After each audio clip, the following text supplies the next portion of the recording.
ada tunggal. Jamak ini orang Inggris bilang polyunsaturated fatty acid. Kalau ini monounsaturated fatty acid. Nah kalau beli di biskuit-biskuit luar negeri, susu-susu di kaleng, kadang-kadang ada tulis-tulis yang orang nggak mengerti kan. Nah sekarang semua mengerti. Jadi satu waktu kalau anggota di jemaat datang, dia pe anak alergi, bawa ke dokter, nggak lainnya menentang Pak Pendeta, tolong makan. Pendeta terus bilang, dah kasih makan susu apa dia? Bawa kamar susu kamu.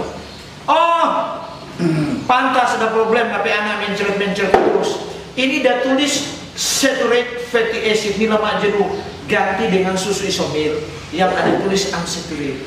Langsung di jemaat bilang, ini pendeta, pendeta tuh ahli nutrisi. Begitu toh, pelan-pelan belajar. Itu kerinduan kita, hamba-hamba Tuhan kita berdiri di depan masyarakat dan bahwa apa yang kita sampaikan adalah benar. Bisa disampaikan. Lemak tunggal itu omega 9. Nah dia punya namanya olea. Kalau orang pakai pancing-pancing sedikit, apalagi kau berhadapan dengan mahasiswa nutrisi, kau bilang begini, kenapa santan tidak terlalu bagus? Sebab ada kemungkinan bisa sampai 40-50% asam stearat. Tapi kenapa minyak zaitun bagus untuk orang kolesterol? Sebab dia asam oleat. Kaget ini mahasiswa nutrisi. Ini pendeta atau nutrisionis? Begitu. Jangan hal-hal sedikit itu. Asam oleat itu nama asam. Iya, asam oleat. Satu waktu saya dari rumah sakit Muhammadiyah, kita tidak tahu dia profesor, tapi profesor pediatrik, profesor anak. Dia punya kanker. Kalau dia tanya kenapa mesti jus ini, kemudian saya jelaskan, dia bilang nggak bisa kasih penjelasan lebih dalam. Dia bilang misalnya mekanisme molekulernya. Kita bilang dokter, ibu dokter. Dia senyum kalau dia kasih kartu nama profesor. Terus langsung kita jelaskan. Waktu jelaskan ada konsultasi kan 300.000. Dia jelaskan begitu, tapi 1 jam. Jelaskan sampai 4 jam. Jadi cuma dia tuh dari pagi kong sampai siang break makan. Pulang kok dia kasih amplop begini. DP waktu kita jelaskan, kok dia terima. Kok setelah pulang turun di ini, kemudian dia bilang begini. Saya mau panggil dokter, saya panggil apa ya? Dia bilang begini, baru saya mengerti sekarang. Kenapa anak-anak alergi tidak bisa saya sembuhkan dengan obat? Dia kaget DP pasien ada 4. Pertama waktu 1 dia bilang kebetulan. Tapi so pasien keempat yang dia intervensi, dia profesor ahli anak. Asmanya nggak hilang-hilang. Sekarang so keempat sembuh datang. Semua lapor tapi nama dia cari. Kok dia bilang, kok dia panggil kita mengajar di Fakultas Kedokteran Universitas Muhammadiyah. Dengan buka praktek di DP rumah sakit. Nanti dia urus izin. Dia bilang, kita menolak secara halus ke ibu itu. Jadi waktu kita lihat terpancing dia ini, kita bilang ini mungkin dokter, kita mulai main dengan istilah ilmiah, keluar tuh bahasa-bahasa. Langsung dia terdiam. Dia bilang ya, saya profesor tapi kami tidak belajar. Kami belajar diagnosa patologis klinis dari penyakit seperti apa, ini obatnya. Obat itu dibuat oleh farmakologi, oleh ahli farmasi, oleh farmasis. No, kalau ini obat ini nak mempan, kita mesti tunggu lagi ahli farmasis dan obat baru. Kalau belum ada, cuma ini tuh intervensi. Ternyata bapak dengan makanan sudah tolong saya punya pasien-pasien. Kok kita jelaskan di mekanisme asma.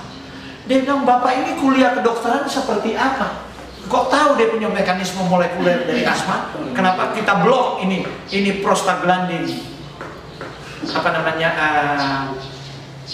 prostaglandin dienoa ini PGE2 saya blok di tingkat ini, molekul ini dan leukotrin ini saya blok di sini. Pakai makanan ini baru dia bilang ini sangat-sangat ilmu. Sayang kita nggak punya ahli. Sebenarnya ke siapa orang pagi-pagi itu anak-anak? Berhenti susu sapi, blender pepaya nanas, kasih apel, kasih flaxseed, kasih susu isomil. No anak-anak tuh, kok sedap sekali dong es krim dia terasa. Cuma itu dia makan-makan hilang dia asma. kemudian kasih jus wortel, kasih jahe merah, kong kasih susu isomil, kong kasih minum pedih.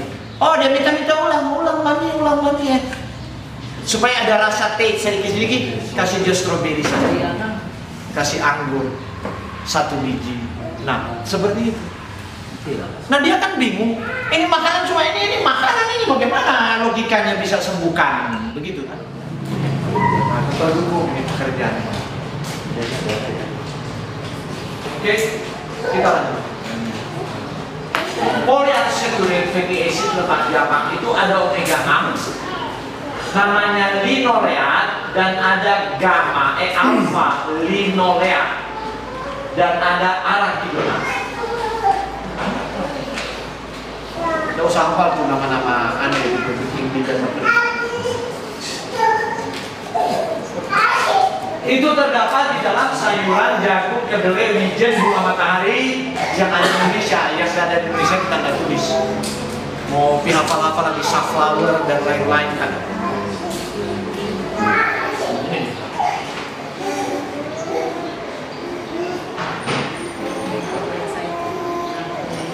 Sedangkan yang omega 3 alpha linolenat, kalau ini gamma linoleat, ini alpha linolenat.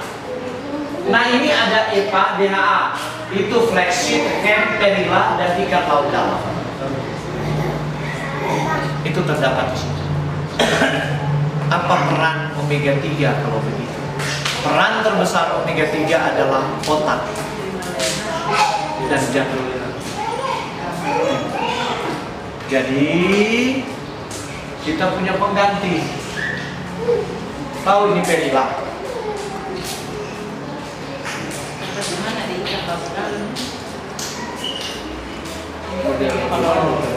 Kalau saudara senang makan ikan, so mesti taruh flaxseed di makanan. Hemp ini sejenis tumbuhan seperti opium. Sekarang di minyak terkenal di dunia. Seperti opium, dia persis. Tapi dia tidak memabukkan. Baru ada perilla.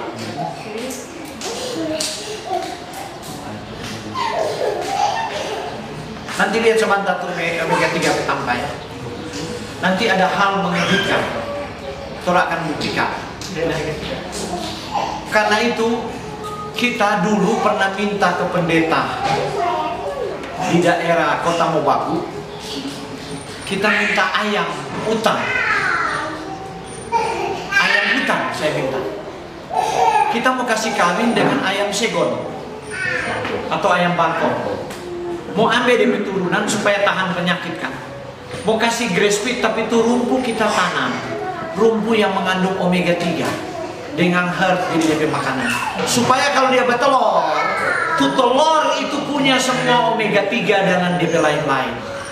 Untuk anak-anak kita ya, kalau air susu ibu itu kekurangan omega 3, jadi waktu ibunya menyusui dia makan itu telur itu. Itu telur ayam kuno DP nama. Bukan telur ayam kuno. DP telur tidak akan jadi besar, tapi DP telur berwarna orange merah, bukan kuning, dengan omega 3 tinggi. Kita pernah uji coba. Sudah ditawarkan oleh pengusaha Singapura untuk bikin di Kalimantan Timur. Nah, itu untuk anak-anak yang tidak minum susu sapi, kemudian ibunya, kita maklumi ya, kalau kemudian jadi vegan, ibu menyusui itu, kemudian dia tidak sanggup beli susu kedelai yang terstandardisasi isomil atau sebab dia sudah terstandardisasi. Dia susu kedelai, alergen dari kedelai dia buang, dan dia punya mineral dan apa semua dia sudah fortifikasi, semua lengkap seperti itu. Nah, kalau tidak, kita tidak boleh seragamkan, sebab kutipan roh buat Sister White, Tuhan akan memberikan petunjuk kapan telur harus ditinggalkan. Begitu kan kutipan. Terus pada bagian yang lain dalam buku petunjuk dan makanan, Sister White juga katakan kepada seorang pendeta, karena engkau bertaraf terlalu ketat, pekerjaan ini telah menjadi terhambat. Masukkan telur ke dalam makanan ini. Sister White bukan ahli gizi. Kenapa dia suruh masukkan telur kembali? Lemak fosfor itu pendeta hilang. Kalau kehilangan lemak fosfor dan omega 3, itu tuh orang vegetarian jadi pikun. Itu DPP-nya. No, kalau pendeta terkenal kasih saran reformasi kesehatan, kok dia so kurang cepat DP ini, orang jadi takut.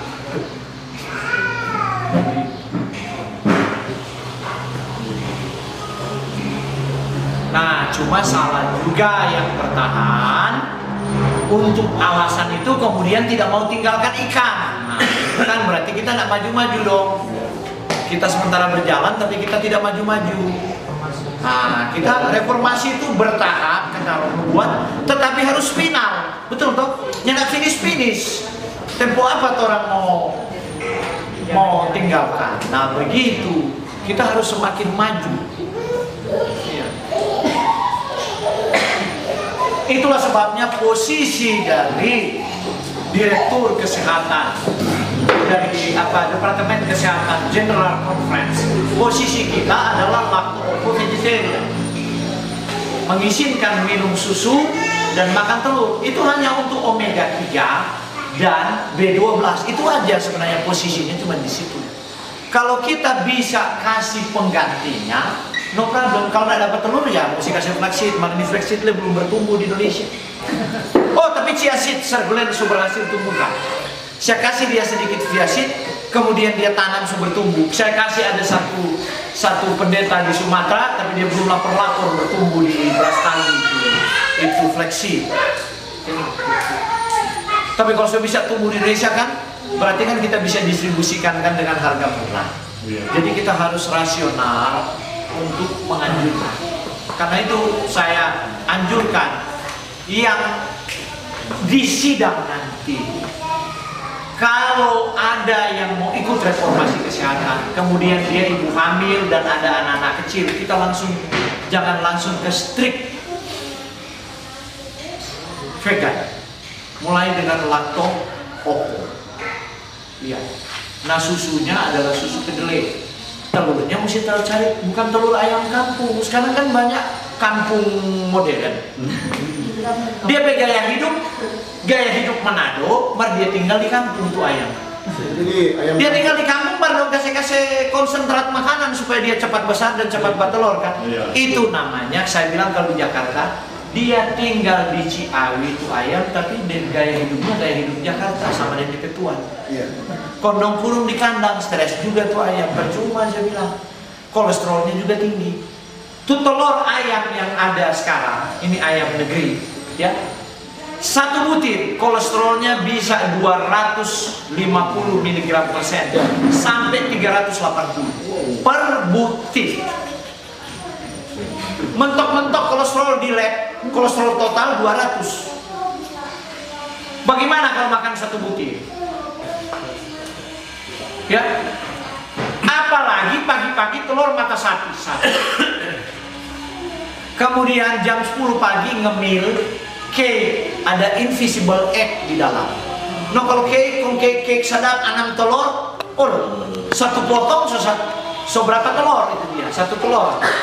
Nah, kemudian makan malam lagi dia makan mie, ada telur goreng atau tahu telur. Jadi satu hari seberapa banyak?